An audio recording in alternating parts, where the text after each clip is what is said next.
Welcome to the Common Man Football Show. My name is James Coburn, and today's episode, we're talking about the 2018 free agency cycle, specifically analytics relating to different player positions and stuff like that. I was going to do a lot of different videos on this subject because there's a lot of players to talk about. Free agency is just around the corner, and I wanted to highlight a couple players, a couple big name players at various positions, whether it's quarterback, running back, wide receiver, defensive end, etc. And today's video, we're going to be focusing in on Kirk Cousins.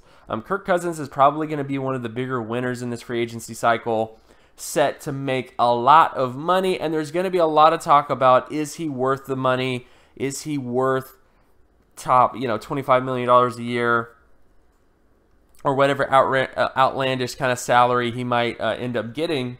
And that's really what this video is going to center around. And we're going to be getting into a lot of data work. So if you're not familiar with the work that I do or the channel, all terms and definitions are going to be in the description. So I'm going to do the best I can to just give it sort of a brief synopsis of the different sort of data and analytics that I'm going to be talking about. But the bottom line is, if you don't really know what a FBS Stat Score is or a high school production score is, or any of the other stuff that I am discussing in this video, just go to the description. All the sort of gives a brief sort of term and definition there for you, and you can get that information out of there. So first off, in order to figure out what Kirk Cousins is in the future, you have to look at what he was in college prior, and of course high school, because a lot of times, based on data, high school and college production can tell you a lot about that player in terms of their future prospects. And let me just give you an example why. So first off, looking at Kirk Cousins, he had a 69.17 high school production score and a 79.72 FBS Stat Score. Based on my data since the 1958 NFL draft class, when it comes to the FBS Stat Score, he doesn't quite hit the multiple Pro Bowl threshold, but he's right there. The multiple Pro Bowl threshold is 80 out of 100. So again, when you look at that sort of information, he's pretty much right there. I mean, he's pretty much within the range of possibilities in terms of margin of error and those other sort of factors. Now, Kirk Cousins definitely is within that area of being a multiple Pro Bowl potential type quarterback. However, his high school production score doesn't really live up to that.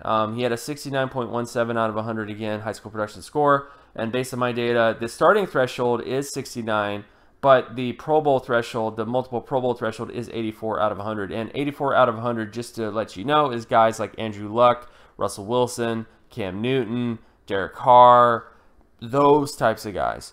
So when it comes to overall data, Kirk Cousins looks like a starting caliber guy. I mean, again, coming out of the draft, because this is kind of a pre-draft profile here, Kirk Cousins looked a little bit more like a potential long-term starting quarterback versus a multiple Pro Bowl quarterback. But we also have to look at some other sort of information in terms of things like career FBS score bottom thresholds. Now, what this is this is what his overall career score is, where you take all of his performances in college and you basically add them all together, and then you divide it by whatever. So if you played 3 years in college, then you would divide that by 3, and then you would ultimately get this score, which is basically his average FBS stat score in his career versus his best FBS stat score, which is what that other data chart was looking at. And when you look at it here, he's within the range of possibilities of a Pro Bowl career.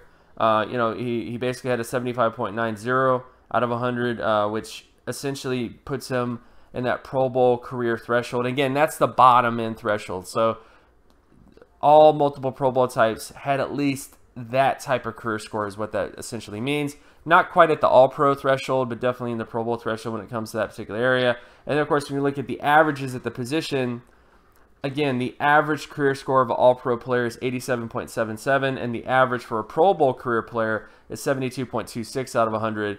And Kirk Cousins is essentially above that area. So he's not quite a multiple All-Pro type, but definitely in the Pro Bowl area when it comes to his data.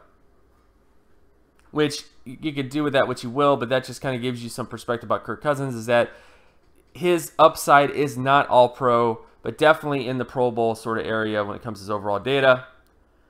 Then we get into some NFL QB basic data. Now, again, all terms and definitions are in the description, so we're going to get into some other sort of information here. But essentially what this looks at is it looks at the touchdown to interception ratio, completion percentage, yards per attempt, adjusted yards per attempt, quarterback rating, and it scores it against a 10-year sample size for each performance.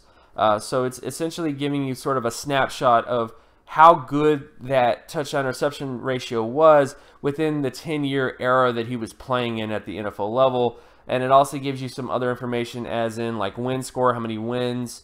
So like quarterback stat, which I'm not the biggest quarterback wins guy, but just to give you perspective on, was he on a winning football team? What was the point differential like? What was the margin of victory? The strength of schedule, how tough his schedule was, how good his defense was, how good his offense was, and those other sort of factors. So you can kind of pause the video right now and look at this at your leisure, essentially. But as a NFL quarterback, the one issue that I have with Kirk Cousins is that he's kind of regressed. 2015 was by far his best year as a pro. 2016 kind of regressed a bit in a lot of different statistical categories. And then in 2017 was by far his worst year as a full-time starter in the NFL. And coincidentally, it also happened as his strength of schedule went up. So there's a lot of question marks with Kirk Cousins. Is he a guy that is just a regular starter?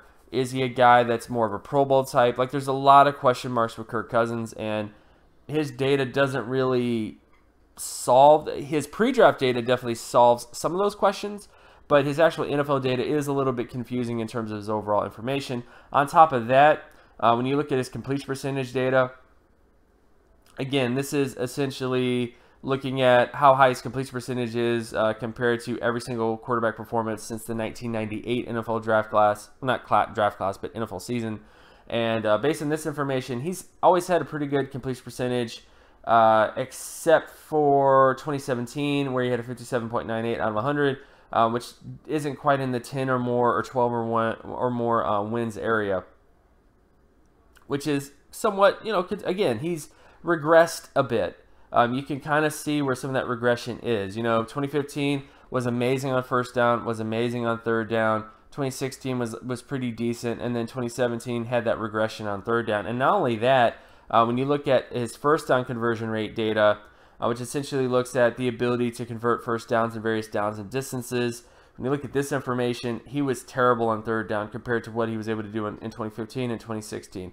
Now, I know what a lot of you guys are going to say now. You're going to say, well, the regression happened because he lost all of his wide receivers, and he had to deal with guys like Terrell Pryor, and I'm not denying that. I'm not denying that the quality of wide receivers around Kirk Cousins definitely went down, but you do have to call into question of, this is paying a lot of money to play quarterback, and are you going to get your money's worth with this guy?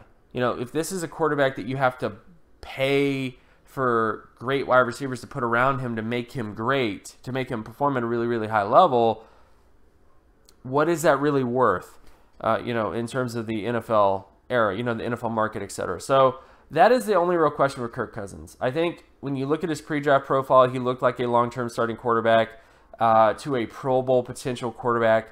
He has kind of lived up to a little bit of that stuff, but as you can clearly see, the regression did happen. He's not hitting free agency with his best foot forward, so to speak. So there's a lot of question marks with Kirk Cousins in terms of what his future quarterbacking will look like because of that regression, because of those other sort of factors. Because if he gets signed by a team like a bad football team, you might lose money. I'm not going to lie. So it's really hard to kind of put a clear value on Kirk Cousins based on his overall data profile. Again, you could pause the video and go back and look at all this stuff at your own leisure, but my general consensus is I think Kirk Cousins is worth at least an average NFL starting quarterback salary. I haven't checked all the salaries to be sure about that, but I don't quite think that this is a quarterback that you should be paying top 4, top 5 quarterback money. Because I think statistically speaking, from the pre-draft process, he was a guy who realistically does not have high-quality upside, and high quality meaning all-pro potential. He's a guy that based on data also regressed. Like, there's a lot of red flags here is all I'm trying to say, especially when you're talking about paying a guy top 5 quarterback money. So that is just my general sort of outlook in terms of the data with Kirk Cousins. Is I think he's a guy that, again, if you pay him average to maybe top 12 quarterback money, you're not going to lose money. However, if you think that this guy is going to end up being a top 5 quarterback, it's very unlikely based on his pre-draft profile and also just based on how his actual NFL careers turned out that he would ever be able to do that. So again, just buyer beware a little bit. He's still a very good value in this free agency class. I mean, again, having a starting quarterback is very important. But again, just be wary that there was a regression with him and the pre-draft profile is not exactly amazing. So just keep that in mind if you're thinking about getting Kirk Cousins in this free agency cycle. And of course, my name is James Coburn. You can find my other work at draftcoburn.wordpress.com. You can also follow me on Twitter at Geometrics. And if you like this content and you want more content like this, be sure to leave a like and subscribe. Share this video as well with anybody that you know. Hit that notification button so that you're always reminded when another video of mine drops. And I'll talk to you guys in the next video. Peace.